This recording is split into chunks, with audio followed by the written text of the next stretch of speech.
And thank you, everybody, for being here for our board budget subcommittee meeting. We are expecting potentially one more guest. Trustee Crosby was not able to be at our meeting this evening, and President Campbell may be joining us shortly. We have Trustee Burke with us here, and we'll go ahead and we are ready to begin. If there are any questions through the agenda on the budget or anything else. Sure. Thank you. I guess for the first question would be whether there are any comments that were submitted in advance of the meeting, public comment. I have not received any. I will double check real briefly, but I have not received any as of yet. Okay. We received a comment specifically on item the CBOC item, so I'll 1511, but we can talk about that in a little bit. I'll go ahead with consent. And just a question on 11.3, which was the Washington High School. Oh, I'm sorry. That was 11.3. Maybe it was Kennedy. Kennedy was 11.2, and Washington Theater is 11.3. Okay. That's what I thought. Okay. So there's language in there that I think we know as we're getting more and more into our projects. We're in the middle of measuring, and that's what the CBOC concern was about, is the escalating costs in all of the projects. And on the language in particular for the Washington High School Theater, there was a line that made me gasp. This amount is an initial estimate that could be subject to change based on revisions to construction sequencing and unforeseen conditions. And I feel like that's a huge, broad, a broad way that anything can happen, and we know it will. But I've said before that it feels oftentimes that we get this bid and it comes in, although this one's one of the higher ones, but it comes in and we give this to the contractor and then we end up spending so much more money. It almost feels like we're just the bankroll that they know that they can just keep coming back and asking. So I don't know that we can necessarily solve that, but I want to understand why we can't have more control over that kind of process. We do the bid, people are responding to it, and this is the price. Why is it that there's so much flexibility in them being able to go over? That's not typical in other facets of the workplace or life even. And I would say just on this particular item, and we know that we have had problems, especially with testing, because of the soil within Fremont. So I think the items that deal with testing, ground testing, we're probably are going to want to use language that allows, that really notifies the board and notifies the community that as a result, based on our experience to date, we know that it is likely, depending on the conditions of the soil and what's found there, and if there are any increased requirements that we have to comply with based on DSA, that we are going to probably see some increases. And I'm sure you know better than anybody, Trustee Burke, because you always ask questions about this, that in this particular area, we are seeing some unforeseen costs and things that it's hard for us to plan for. And Thornton was a big example. I mean, there was a huge cost increase there because of the soil conditions. And and as we heard our director of facilities say, it's just part of the, it's just par for the course in terms of doing construction within Fremont because of the soil and conditions throughout Fremont. So I appreciate that, and I understand why it can't be as definitive as I would like it to be. You know, you bid, this is what it is, and then something pops up. So I understand that. I think it just happens repeatedly. So it makes me wonder what is or isn't. Oh, Desiree says she's in the waiting room. Sorry. What is or isn't happening, or what, you know, is there something in the bid process that we're not doing effectively? Hi, Trustee Campbell. Hi, sorry about that. Oh, them kids had me on an interview. And I'm just finishing the interview with, they got a joint mission in American editorial or something. And so they invited me to do an interview with them. Did you get one, Michelle? Yes, but I think mine's mission in Irvington. I don't know why yours would be mission in American, but that's great. It might have been Irvington. Okay. I know what's mission. And I know them kids, they were brutal. God, it was a whole hour. They brutal. I'm telling you. Thanks for the heads up. Mine is later this week. And Desiree, we are live, so Live to who? The community. the community. Oh, sorry. They were brutally nice.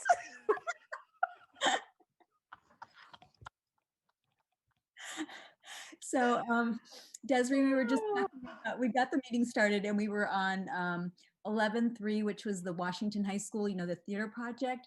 And it wasn't specific to WHS, except in, I was asking about, you know, we have these bids and then there's this one sentence that says, well, this is what it is for right now, but it could change at any time, and, you know, due to unforeseen circumstances, et cetera. And as we've expressed before, there's concern about how our costs are feeling like they get out of control because of unforeseen circumstances. And then Mr. Battle was just responding how that's our reality in Fremont, these unforeseen, whether it's soil, as we learned in Thornton, or in other places that, you know, and it was a lot of farmland. So there's a lot of unpredictability about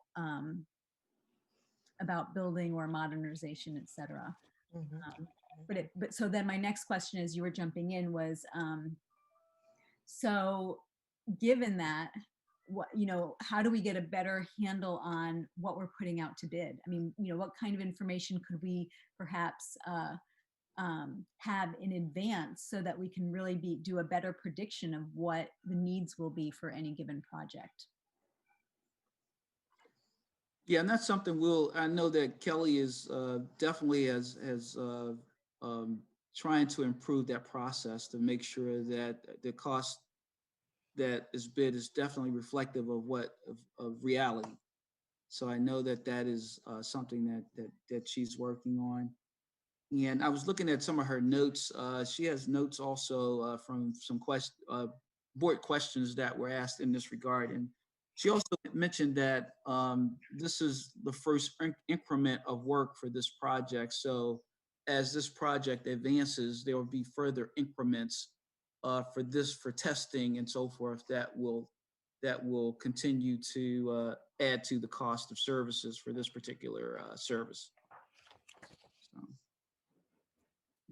Which then begs the question, you know, we have an allotted amount for this, so where within the scope, how are, you know, I know that Kelly is keeping an eye, I assume, on, you know, there's some kind of tracking of where we are, where our budget is, what we have allocated.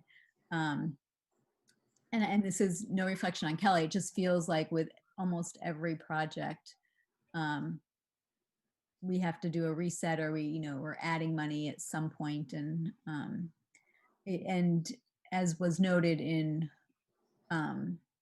with the Thornton project, with that being so highly over what we thought, we're going to run out of money possibly before we even get to the other junior high schools. And I think those are good questions. And I know one of the items for the upcoming board meeting is 1511, which will be the financial update. And I know that our project manager, which is Vanner, they do a lot of work in making sure that our budget is up to date in the financial reporting. And I'm sure that they will be able to answer any detailed questions regarding that, because they work very closely with the district in developing those budgets and monitoring them. So. And I guess that then leads me to ask the next question about the value added for Vanner. What do you mean value added? I'm sorry. What are they bringing to the table that we can't do internally? Well, our facility staff is very, very limited. I'm sure the board knows it's only like 2 or 3 people that work in that department, and they are not financial folks. And our current accounting and fiscal folks, we do track the expenses through our district accounting system, but there is a whole level of tracking and projecting and monitoring that goes into a construction program. So it's not something that we could not do, but it would require probably additional FTE to do that if they were working exclusively with the construction program. We had a whole finance department when I worked in a previous district that was all internal. We did not have the program manager do that work for us. We hired staff to do that for the district. So it's just a matter of where do we want to place that. And I don't think our current staff could absorb that. But I Rice and Robbie speak to that. But So in addition to that, Marcus, I think they also do the project management and construction management, and we don't Yeah. have in-house manpower to do that. For right, all but I the think projects- but I think she was speaking specifically to the financial aspect. Yeah, yes. And I mean, you did bring up construction management, and we're contracting out for construction managers. So if they're overseeing construction management, but we're then hiring construction management firms to do the work. Well, they are actually the district's liaison with the construction managers. They provide direction and oversight and liaison for the district with the site CMs who are managing the projects. And oh, go ahead, Robbie. I'm sorry. Okay, I'm not muted. In the past, I think in the last bond, we actually have a facilities department that actually run everything, including the financials of it, the reporting, because the system, the financial system that we have is not capable, or it has its limitations. So that's the reason why. So in the past, when we hired all of those people, when the Measure E, when the bond ended, then we have to lay them off. And I don't know how many years was that. And of course, the one who has history on that one is Teresa Gain, who was a previous director of facilities. But that was in 2000. That was the 2000 bond, right? Yes, I believe so, ma'am. It was an old bond. An old bond. So they actually hired all of the people, including, I believe, also including the financial people who does all of the reporting to the bond committee, and Yeah. then it was decided not to go that route. Okay. Yeah, I was on the CBOC when she was the director but so that begs the question for me then, who oversees Vanner? Who? Vanner is overseen directly by the director of facilities. Okay, not you. No. You don't oversee Vanner? I mean, well, indirectly. I mean, because they are all, everybody's under me. But in terms of directly, it's director of facilities is who they deal with directly on a day-to-day basis. Okay. And is Kelly finance person? Or is she more construction? Well, I don't want to speak for Kelly, but I mean, I would say that she's definitely familiar with construction, budgeting, and costing and so forth. But, you know, just like our accounting and our fiscal staff, you need folks that really have a deep, that's their focus area, that's their expertise. Right. Mhm. Do you go over the financials with her? We go over the financials, but once again, we're looking at basically the report that's going to the board. That's what we are looking at. We're looking at not the detail, but the summary information. Yeah, but do you go over the report with her to ask her questions about what's going on and Oh, get a handle? absolutely. Oh, okay. Yeah, we do that. Mhm. Okay.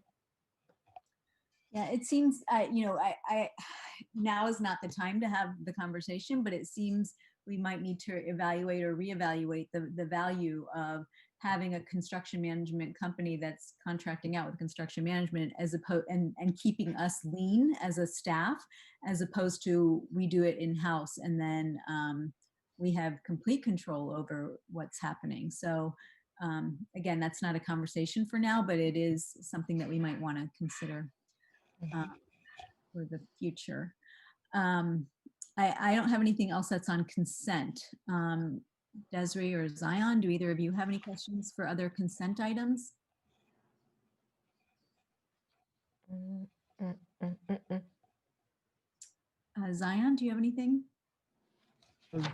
Questions on 15, 2, 3, and 11, but no on consent. Okay, so we can mute. Oh, I do. I'm sorry. Yeah, go ahead. It is 11.5, the Liberty Mutual Insurance thing. Yeah, can you explain that a little bit more? Because I'm not sure I understand this one at all. So my understanding on this is when we are closing out the project, which we're doing right now, we have, there are funds that are set aside for that we have to, once we do our notice, once the board acts on the notice of completion, we can release final payment to the contractor, which basically we're saying that you are done, everything's complete. So in looking at this item, we are requesting the board to provide that authorization. Then we would notify Liberty Mutual Insurance Company, and it looks as though they are the ones that's holding the project contingency. And that may be who the vendor, whoever the vendor is for this project, was using Liberty Mutual as a fiduciary. So once we file that notice of completion, then they would release those final, we would authorize them to release any final funds to the construction company. Normally, it's with a bond company. Yeah, and you know, and I'm looking at this as I'm talking. So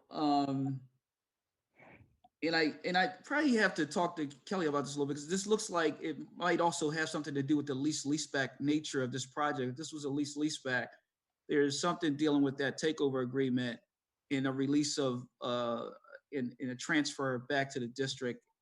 Walters wasn't lease back. No. Well, we'll get more information on that then by the board meeting. But I'm just saying what normally happens with a notice of completion, once we get that, we would provide that to the fiduciary, which could be a bond company of some sort, as you just said, Trustee Campbell. And since I'm guessing that it's Liberty Mutual, and then once they get that, then they would release those funds to the contractor. Okay. Yeah, Walters was not. Our first experience with lease back was Horner, and then now Thornton. So, and that's from the study session information. Okay. But yeah, it is. This is my first time seeing something through an insurance company rather than A bond company. And if I remember correctly, based on my short time in Fremont, I think that this construction company, Villa Construction, is one that went under. And Oh, that is why Liberty Mutual I think you're right. then You're right. has the project, because they, as the insurer of the construction company, had to take over the responsibility for completion. Okay. that That okay. sounds plausible. Okay, Right. right. Bree, anything Okay. else? Or Trustee Campbell, anything else on consent? Or can we move on to regular? Yeah, we can move on. Okay. Zion, you said 15.2. Yeah, it's kind of related to both 15.2 and 3 about the LCP. So I saw that there's an added, I think, 1.3 million going into like LCP funding. So that's coming out of the CARES Act, right? Which means that will mean another 1.3 in budget cuts next year, or expenditure reductions, things like that. Or where's that 1.3 million coming from, basically? That was my question, Zion. Yeah, the PowerPoint presentation shows that the 1.3 would the additional 1.3 would be coming out of our ending ending fund balance designations. So that's how we are able to provide for that $3 million general fund portion. But I guess I'm confused because it says that, let me get my notes. It says that, let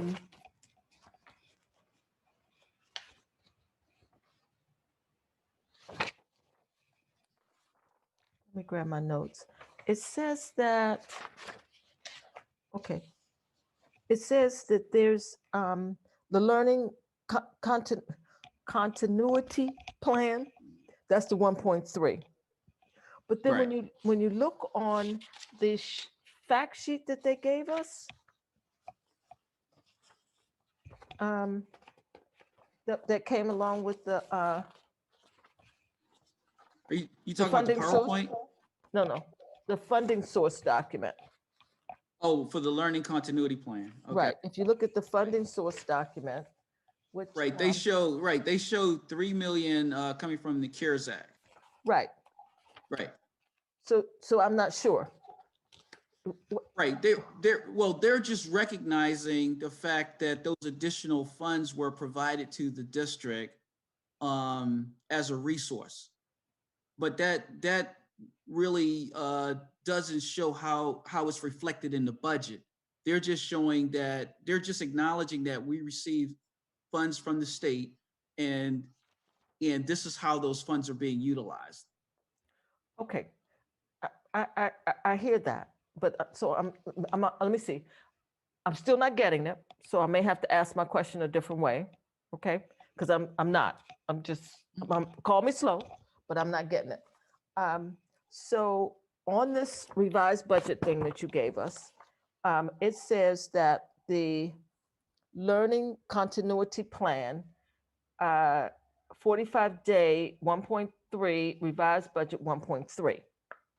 So you're saying that you're going to use $1.3 million for the learning continuity plan. Is that correct? Right. Am I there? Okay. Mhm. Yeah. Okay. So then when I go back to this thing, this budget thing, Right. I'm looking on here to find out $3 million coming from the learning continuity plan. Where is that on here? So if you go back to the at the 45-day budget revision, the board had earmarked 1.7 million for learning loss, learning continuity. We had set aside that at 45 days, 1.7. Now we know that the total need is 3 million coming from the general fund. So that's why you see the increase of the 1.3. And the one, go ahead, I'm sorry. Are we just not using the same language? Is that what it is? Because I'm still not understanding. Yeah, because just keep in mind, when the governor adopted the budget, he gave us additional funds. I get that, but are the funds the CARES Act money? Yeah, it's all mixed together. It's all general fund mixed money. It's all together. CARES Act, general fund, everything. CARES Act general funds all mixed together. It's all mixed That's what's together. confusing. That's what's confusing. It's confusing me because when Well, you that's the way.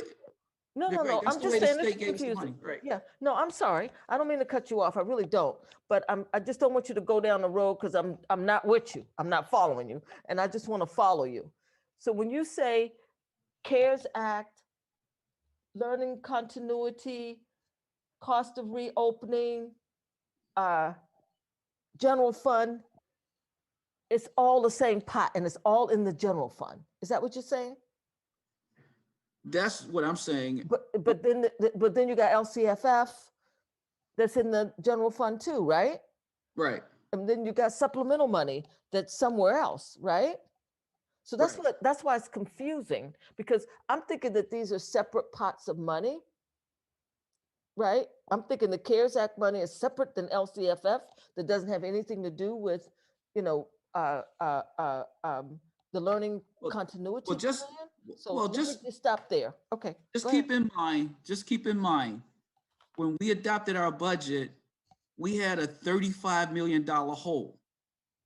When we got the money from the state, which included CARES Act, included everything, they withdrew the 10% take back that they were going to do, but then they gave us one-time dollars, which was all of that CARES Act money, which helped us with balancing our budget for the year, which is right. We didn't have to do any reductions. So when I say all the money's together, all that money is supplementing our general fund so that we don't fall in the hole. So that's why when you see the money earmarked here, the 1.7 and then an additional 1.3, all of that money from a budget standpoint is part of our overall budget. We have not separated out CARES money, supplemental money, this money. But It's- this suggests that you have.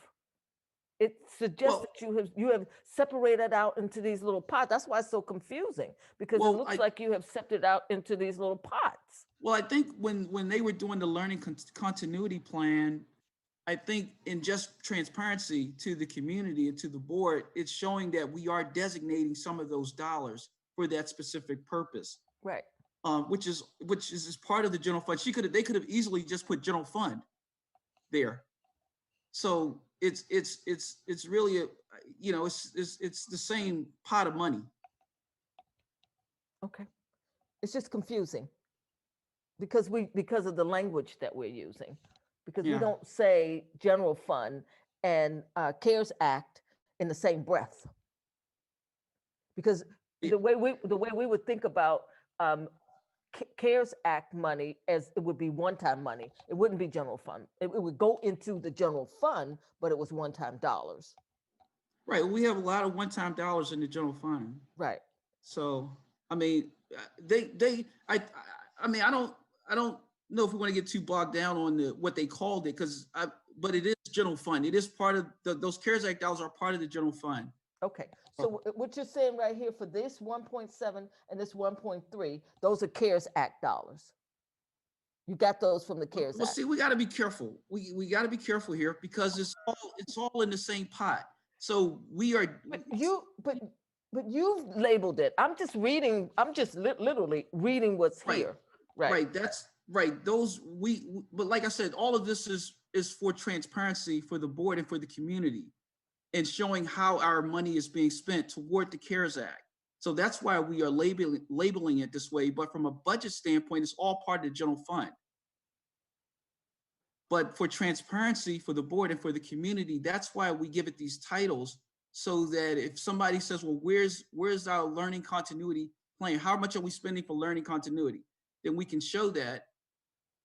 But those CARES Act dollars all fell into our bottom. So why didn't you put learning continuity plan on this document then, so that it's consistent? Because this seems like it's coming from a different pot of money.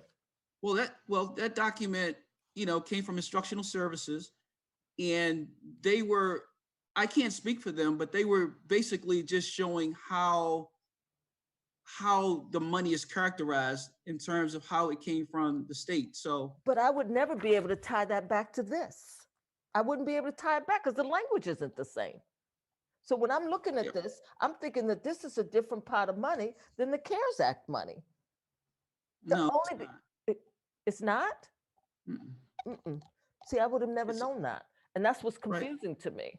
Right, and that's why we're talking Yeah. about it. Okay, That's why we were going to present it at the board meeting, and that's why we kind of broke it down the way we did, so that we could explain that to you all in the board meeting. okay. It's confusing. Yeah, so it seems because of Trustee Campbell's confusion and mine as well, and I think Zion's, now you know what we should expect on Wednesday night would be clarifying what you just heard is confusing, during the So session. with the item that the instructional services provided, and they did the budget breakdown, where they have the CARES Act, that, how would you all have liked that categorized then? I'm just, as a suggestion. Well, I mean, Well, I think if I may, I Mm. think, it's kind of how we connect the two items together.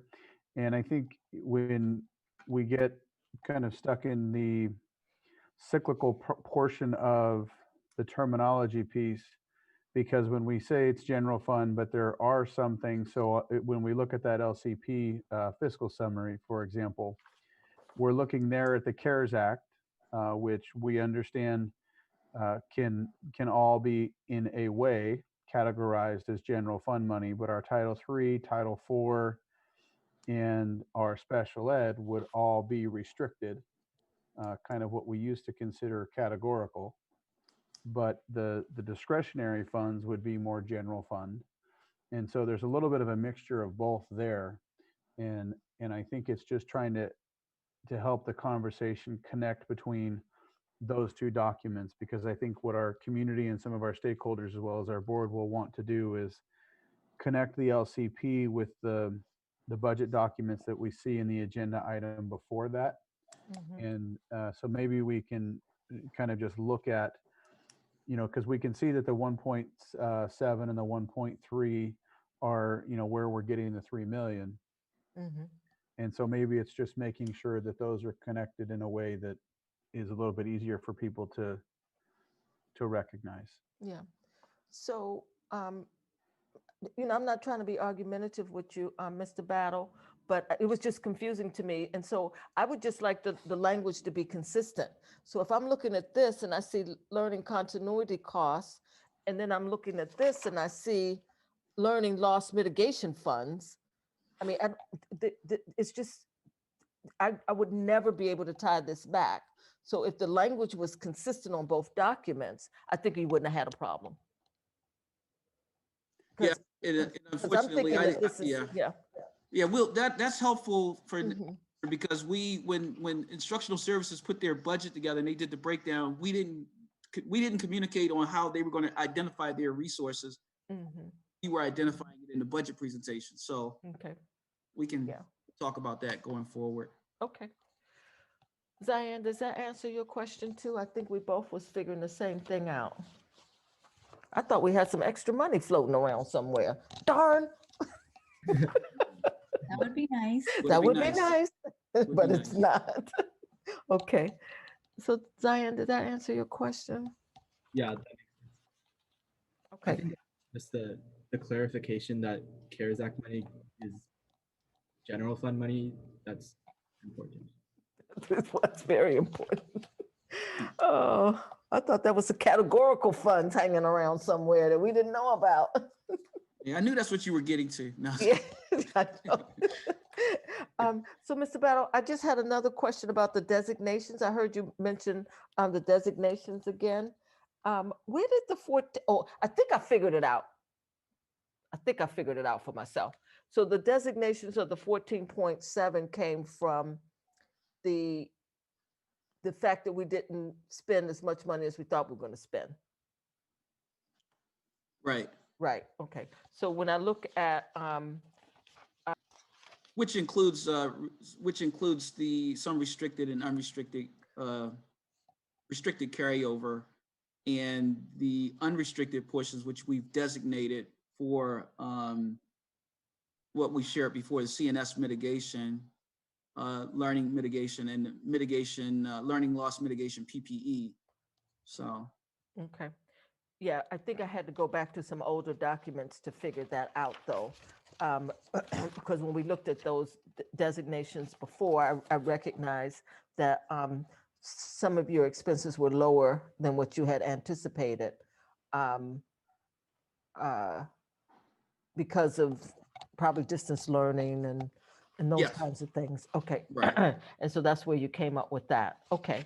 And then I think, I know I asked this question in one of the questions. What is REU? REU, in terms of your recommendation number 3, in order to maintain the required REU for each year of the MYP. Yeah, and I thought we wrote that out. Because No, that is I haven't seen it anywhere. Yeah, that's an abbreviation that the county actually uses. We don't really use REU. But right, you remember what that was? I forget. It's actually reserved for economic uncertainty. Oh. Yeah, so that's the That's Another what- term for reserve.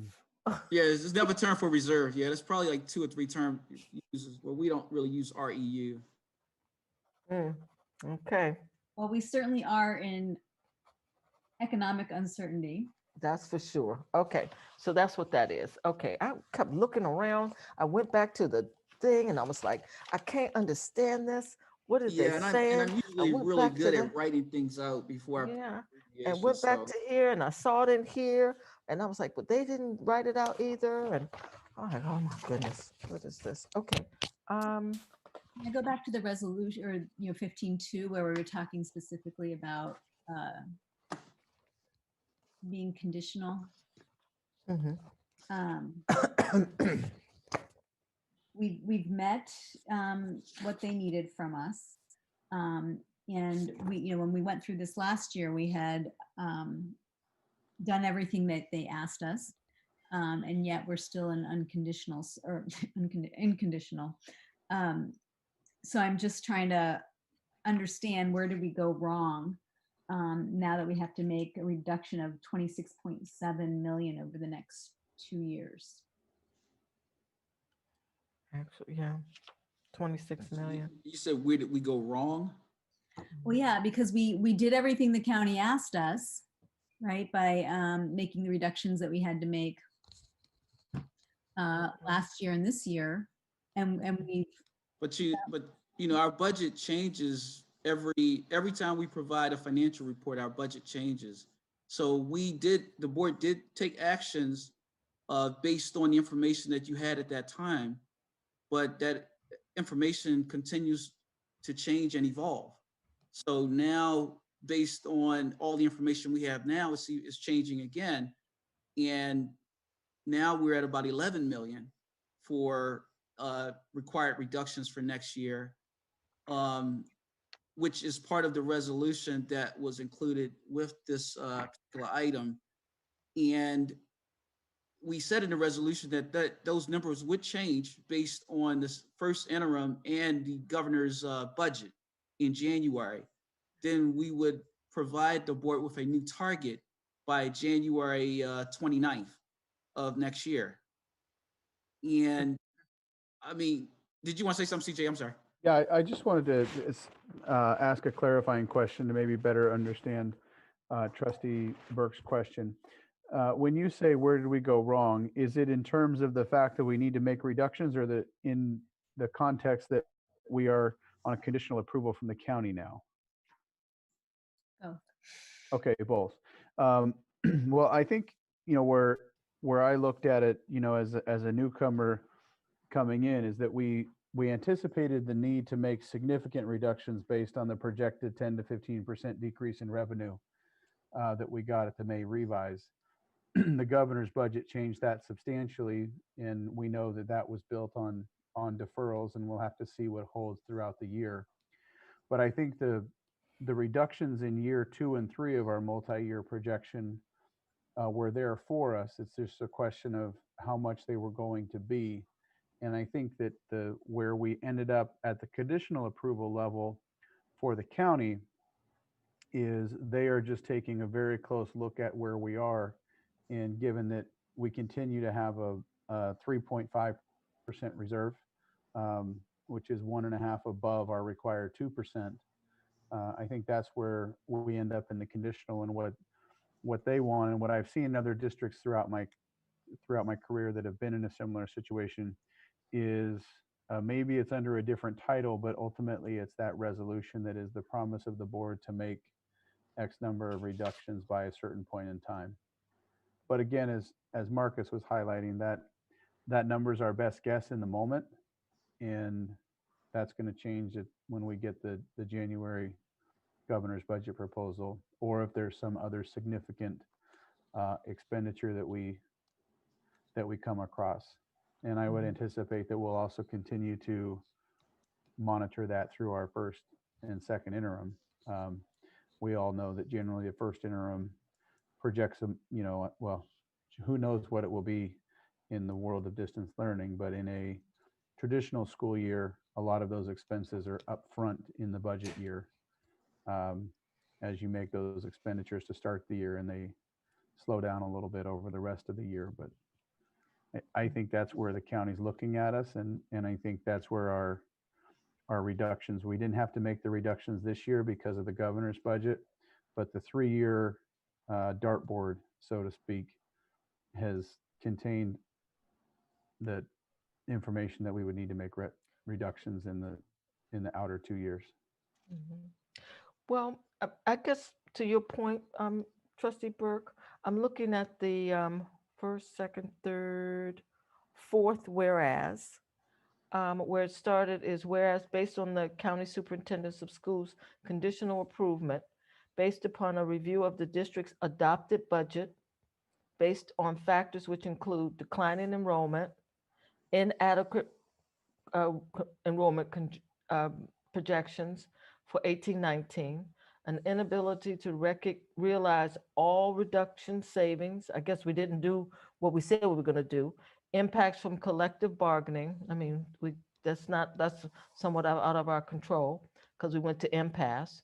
And the reinstatement of previously eliminated positions. That's out of our control because they told us we had to keep all of those custodians. We couldn't downsize people. The previously eliminated positions, all contributing to the district's budget instability. So it looks like there was a multitude of factors that that caused this. So I guess to your point and to what I would say, when we're looking at all of these factors that they said that contributed to this, which of these were in our control that we didn't do? I mean, I don't think it's a matter of what the board didn't do. I think this all started, just from my perspective. I've been here a year also, but if you recall last year, the board made some heavy duty decisions, fiscal decisions back in 18-19.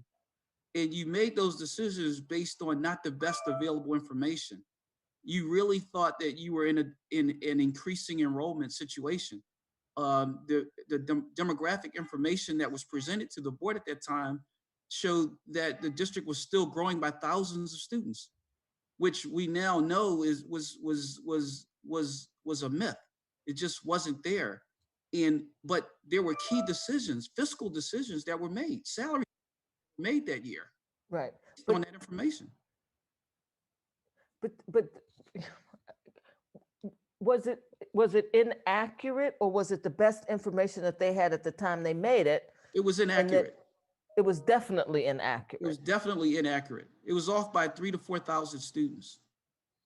So obviously that's problematic. And when we were relying on consultants to give us the data for us to make informed decisions, and that data is inaccurate and grossly inaccurate, we're stuck holding the bag.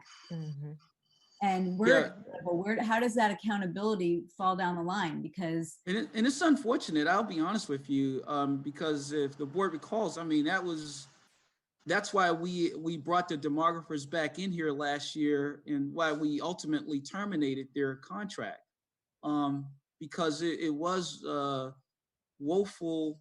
The error was I had never seen anything like that in my professional career. And and I think we told the demographer that information, but unfortunately, the result of that information is going to reverberate in this district for years to come. That's why that's a big reason on why we are having some of the impacts that we're having right now. What about the inability to realize all reduction savings? What does that So, mean? right. So if you recall, in 1819, the board made 16 million in reductions for 1920. All of those, we provided information at first interim that showed that of the 16 million in reductions that the board made, only 13 million of it was realized. The other 3 million was unable to be realized for a variety of reasons. And when we made reductions for this year going into 1920, once again, there were a few things that that were anticipated that did not come through. So, and on top of that, some of those reductions for this year, some of those reductions were based on one time. Like if the board recalls, 3.5 million in reimbursement to the general fund. So those are the type of things that the county is looking at, because they looking at it from the standpoint that we're kind of pushing our problem down the road. We're not really addressing by making the ongoing reductions that we need to make.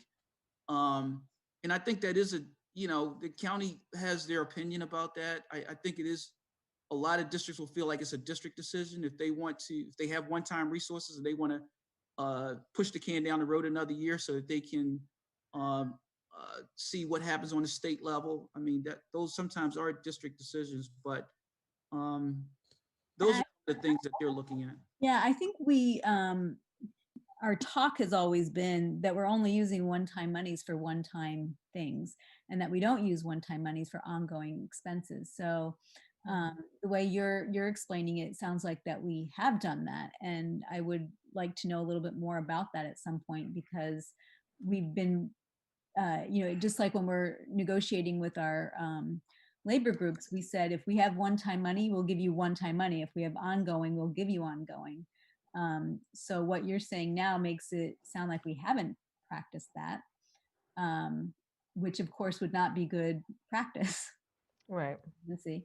So I'd like to see where we erred, if that was in fact what happened. And I echo Trustee Campbell's sentiment. It's like, what really was in our control? If we had flawed data for which we were making decisions about enrollment, we couldn't lay off people, even though we really didn't want to anyway. So it's a good thing we didn't have to, but that was not under our control. Collective bargaining, with the information we had at the time, we made the offers, and I mean, we negotiated all of them, and we came up with a financial plan based on the ongoing money that we thought we were getting. So I feel like I mean, I get it, right? And they're doing their job as an oversight body to tell us all of this. But I can't imagine how any district has a crystal ball that is better than what we had. I'm sorry, I'm floundering. It's frustrating, of course. And then to be slapped on the hand for things, it's like, wow, we didn't know. And this conditional is going to hurt us, of course, if we, with bonds and ratings and all of that. So it feels like a stomach punch, I guess. And I can just imagine the people with the white coats coming in to take our budget back. And we all know, we've said for so many years, we're a lean budget. I mean, a lean district. Yeah. We're very lean, and we invest in our greatest resource, which is people. So it's a conundrum. It really is.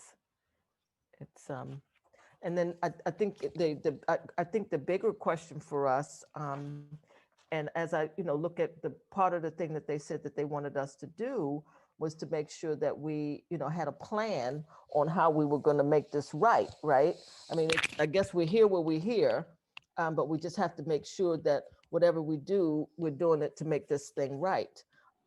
Because right now it is what it is, right? And so I don't know, I think that we just, we've come up with some possibilities, but we really haven't told them what we're gonna do to make this right. We just come up with, we're gonna have the meeting, we're gonna bring in stakeholders, et cetera, but we haven't really told them what we're gonna do. Yeah, and I don't think the county expects us to have any information at this time on what the reductions would include, only that we have the target number set. And then we will have time to engage stakeholders, employee groups, management, community, to have a lot of dialogue and give the board ample time to review all that information and have ample dialogue around what those reductions may be. But I'm not anticipating that the county's expecting any detail from us about what would make up the collective reductions. When is the moratorium for layoffs gonna be lifted? Right now, what we have from the state specific to restrictions is this fiscal year. Okay. For it's a few positions. It is custodial, food service, and transportation. Those three, there is a provision not to reduce services for this fiscal year. So if a school district was going to reduce services for a future fiscal year, that could still be done, but not in this current 2021 fiscal year. Mhm. Does that dig us in a deeper hole? It holds us to where we are based on our budget projections, correct, Marcus? Because we Yes. projected our current staffing levels. Right. Okay. So like in almost every year in the last several years, it feels like we're going to have a lengthy conversation at some point about what options are before us for making those cuts in the out years. Yes, and I want to go back one comment. President Campbell, you said, does it put us in a bigger hole? And I think why we have budgeted for that staffing, I think there are examples of where it might put us in a greater deficit. And the example might be this. In a normal, let me rephrase that because I don't like using that word normal.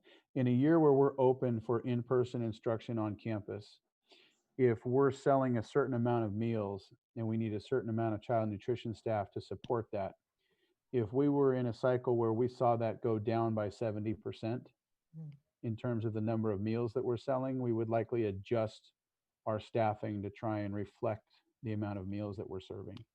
And this year we can't do that.